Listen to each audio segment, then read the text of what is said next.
they created a world so unbelievably unique. Who would want to play that game? I mean, it takes itself way too seriously. With characters that are untraditional. They look like monsters, but they're not monsters.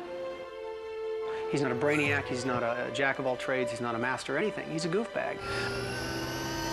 And ideas that are unconventional. It speaks about hope. It speaks about changing for the better. It speaks about not being beaten down by the big guy.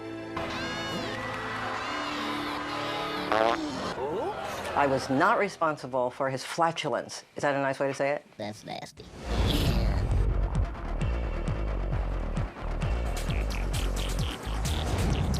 Oddworld, Abe's Oddysee was just the beginning for Oddworld. Their innovative ideas helped change the face of video games forever. This is their story of vision, chances, and an adorable little character named Abe.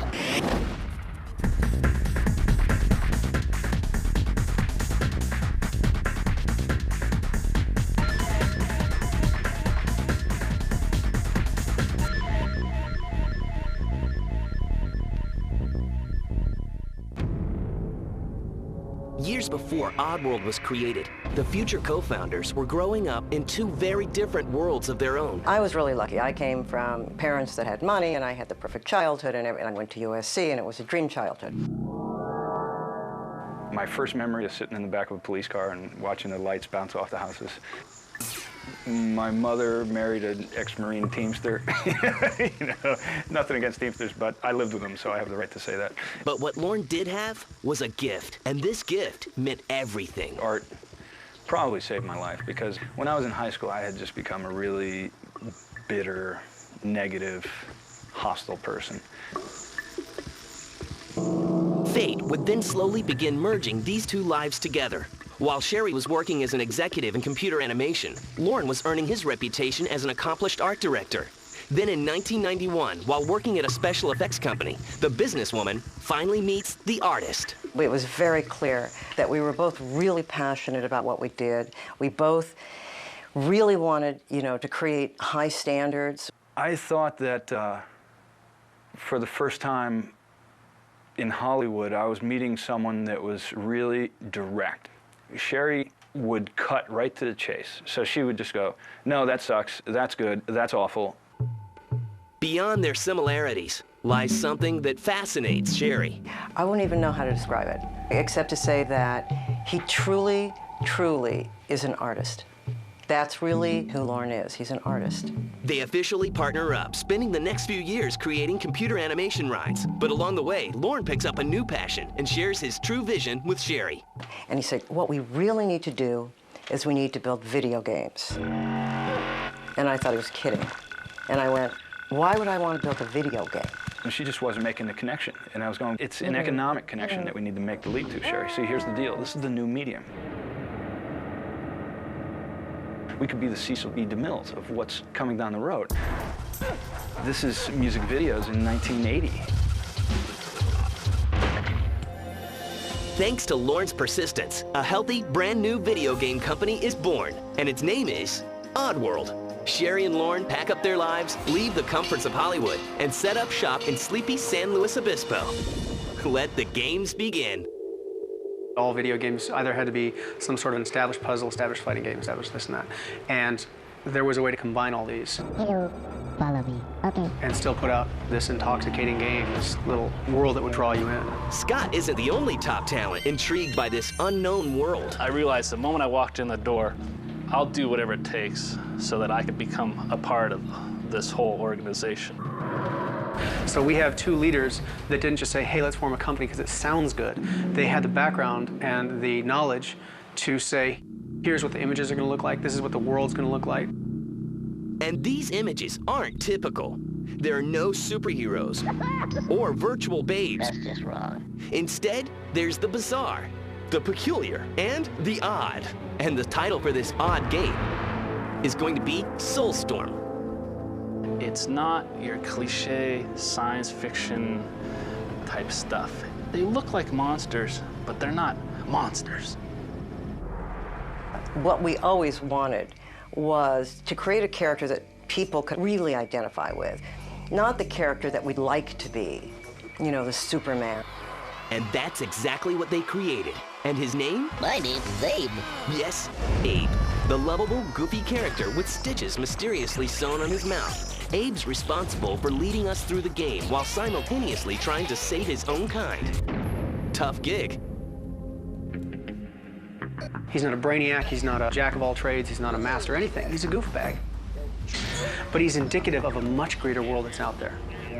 So now that we know what he looks like, what does he sound like? Who better to ask than the man behind the voice, creator Lorne Lanning. His voice had to be sort of the chump, you know, the guy you'd go, piss off, man, you know. So he'd be like, well, why would we do that, you know? Now that we have our lead, let's get to the story. Abe's mission is to save his fellow Mudokons from becoming brunch to the industrialists. But first, he must save himself. Get me out of here! Along the way, Abe's journey is filled with relentless struggles and battles. People are attracted to Abe. He doesn't have this killing blow. He doesn't have this garish suit. He doesn't have an ability to travel through time, and he doesn't know it all. No, but what he does know is that he's stacked with a great marketing team. They're responsible for changing the game's title from Soulstorm to Oddworld, Abe's Oddysee. Oddworld's vision explodes onto the screen in the form of visually stunning CGI movies. I look at what our people create, and I just can't believe it. I mean, I'm just as stunned as I could be. You look at the train in Abe's Exoddus, that thing looks like it works. When they design something here, it looks like it works. You know, the first time we saw the movie hit the screen and match the game screen exactly. And you go, yes, you've never seen that before. Although Oddworld Abe's Oddysee is essentially an action game, it's built upon many beliefs that inspire Sherry and Lorne, with subtle and delicate messages like environmentalism, mysticism, and anti-commercialism. Nobody wants to be preached to. You get up on a platform and tell people how the world should be, and they'll walk away. My name is Elf. But if you can grab their attention with irony and humor, Can I share now? then you've grabbed them. Now it's time to preview the game, and industry insiders are totally blown away. But Sherry and Lorne's concerns lie with gaming fans. How will they react to this very odd game? Who would want to play that game? I mean, it takes itself way too seriously. It's far too caught up in current events and the state of the problems with humanity. It's not what the culture that plays games is. We're going to live and die by our word. If the game fails, we will have no fingers to point to anybody but us. The concerns come to an abrupt halt when Oddworld Abe's Oddysee becomes a smash hit following its September 1997 release for PlayStation and PC. Our lovable little guy has been launched into stardom. Abe's the guy that, in our hearts, we identify with. He's the guy who we think we are. And because of that, that's why we care so much for him. Abe and his fellow inhabitants have beaten the odds and climbed to the top of the video game charts. When we come back, the mystery of the moon, the hamburger no-no, and...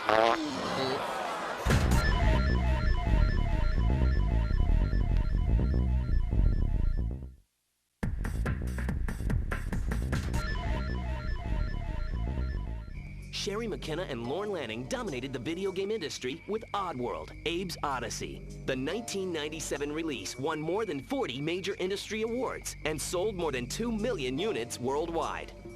Well, there's not much time to celebrate. Oddworld's publisher asks for the impossible: compress the usual 2-year-plus production cycle and deliver a follow-up game in time for Christmas '98. Can Oddworld handle the pressure? It was hell, let me say. It was not fun.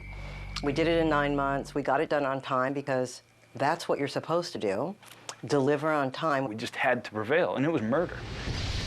With games to be made and deadlines to meet, the relentless businesswoman is adamant about providing a healthy work environment. I am absolutely a monster about the health thing. So if I see people coming in with junk food, with a cheeseburger, I will absolutely take it and throw it away. Sherry said healthy people are basically good, alive workers, and so she fronts the money for vitamins every week and has fruit baskets. And then, you know, you'll pull a desk drawer and there'll be the donuts. But don't tell her I said that, if she finds out. With little time to play, work progresses on the second Oddworld game, where some familiar inspirations are sneaking their way in. Basically, our games are about consumerism versus mysticism. Nicotines, sweeteners. We have to look at us as consumers and be responsible for that which we consume. Oh, tasty. But it speaks about hope. It speaks about changing for the better. It speaks about not being beaten down by the big guy. Some of these very personal messages stem from Lorne's very real life, like paying homage to the 12-step program. I started going to Alcoholics Anonymous. I probably shouldn't be saying this, but my father was a reformed alcoholic. And I used to visit my father on the weekends with my brother. And if we wanted to see Dad, you know, this is what he had to do. So we went too. I had my first brew. I have no idea the value that that had in my life because I think it's such an incredible organization. And I saw what it did for my father. It saved his life, and probably ours too. Against so many obstacles, Lorne and the other Oddworld inhabitants still managed to make the deadline. Oddworld, Abe's Exoddus, is released in time for Christmas '98, and it's irresistible. And here's the lowdown. Abe must free the living Mudokons still enslaved by their captors, save the spirits of his dead Mudokan ancestors, and sabotage the evil cartel's businesses, including the Soulstorm Brewery. Got it? So what about the farts? Did they make it in? You know, it'd be funny. What if Abe possessed his fart? I mean, at that point, we couldn't do anything but that. Abe's behind yet another Game 1 secret. When Abe broke out of Rupture Farms, that was one of the first things he saw was this moon. And as he put it, in the face of the moon was my paw. And he puts his hand up there and it links up, and then his fate is really kicking in. But how did the paw get embedded in the moon? Well, like many movie mysteries, this one began in a not-so-mysterious way. It's all budget, right? And what can you do and how much time and how much money? But what got edited out is those, as he was escaping, there was supposed to be a meteor storm hitting that moon, slowly forming this hand. So that it would imply that there's these greater forces that are really behind him. They're trying to send him symbols. Now that we know the secrets, here are some magical movie moments.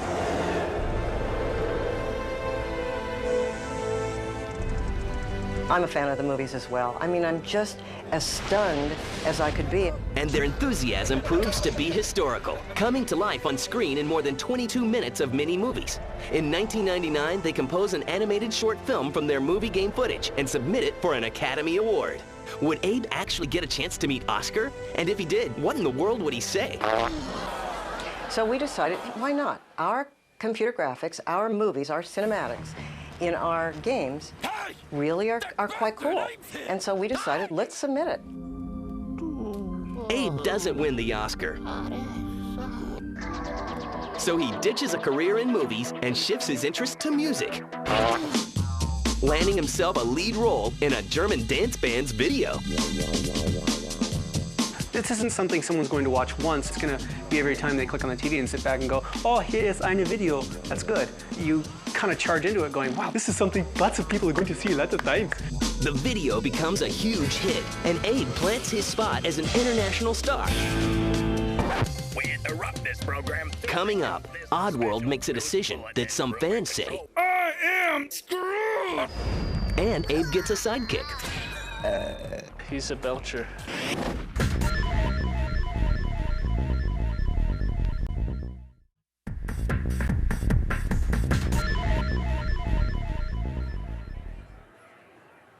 By the year 2000, Oddworld Inhabitants produced 2 successful releases that sold more than 4 million units worldwide.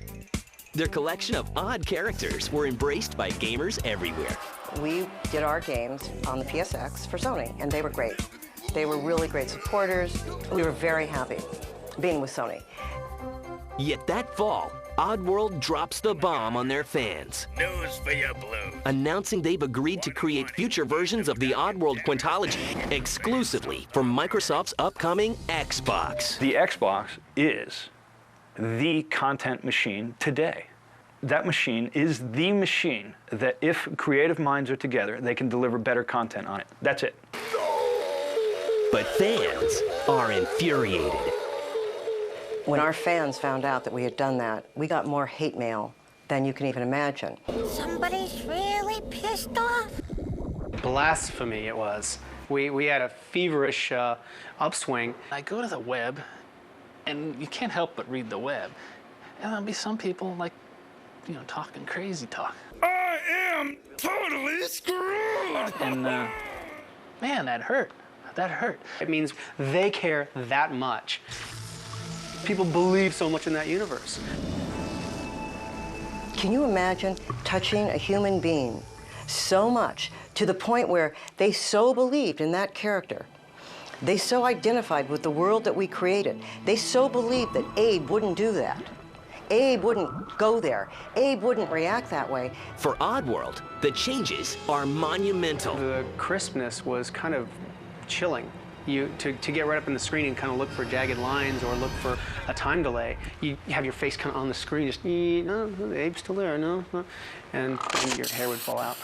Oddworld Munch's Oddysee, the third game from Oddworld, premieres along with the Xbox for Christmas 2001. My name is Munch. And Munch, the lonely yet ambitious Gabbit, makes his debut appearance. He was the last one, so he really embodies sort of loneliness and loss. But he had to be distinguishable in a different way.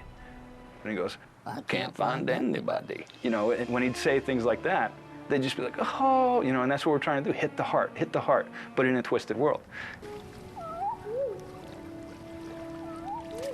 You've got a monoped with two hands and this huge head who's aquatic, and yet he's kind of a land animal too, and can speak, and he's got a radar on top of his head.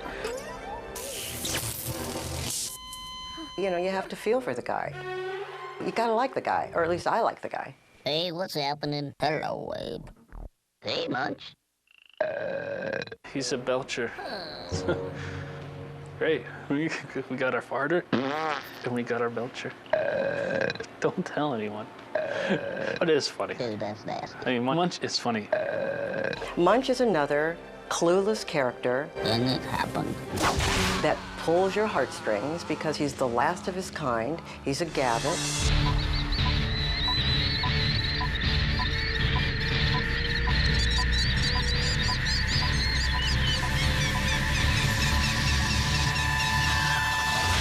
Oddworld tackles yet another taboo issue by allowing Munch to occasionally use a wheelchair as his mode of transportation. Let's take something that we have an association with, and let's change that. Let's look at that association, knock it apart, put Munch in it, and make it a power-up. It's the best way to get around given what he has. Nothing wrong with that.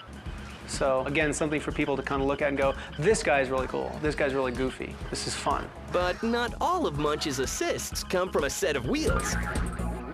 He gains unnatural boosts of energy from power-ups. Oddworld's version of soft drinks. We go to a vending machine, we get caffeine. Well, they go to a vending machine, they can run 50 times faster.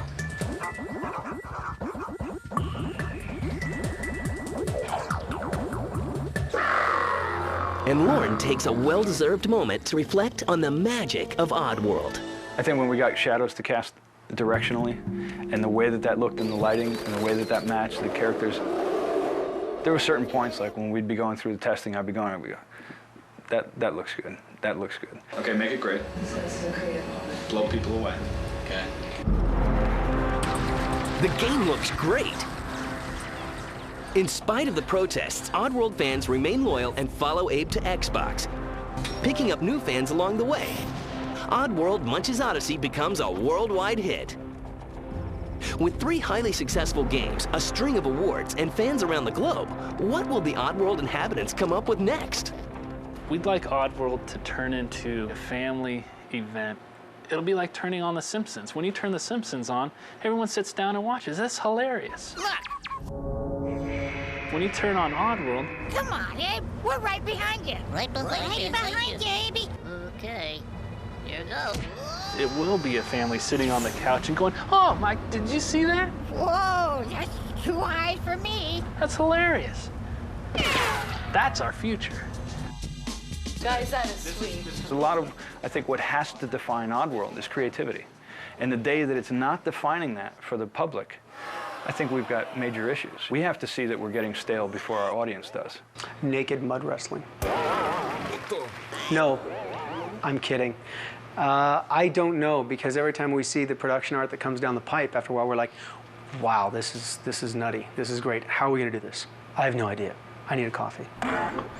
And then we actually do it.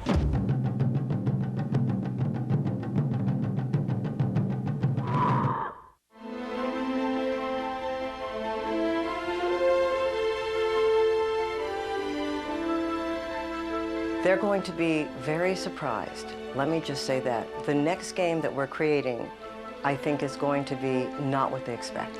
I probably shouldn't say anything more about it but that. And what's coming and what people are going to be playing, it's just going to blow them away. It transcends what they think is possible, and it's not that far around the corner.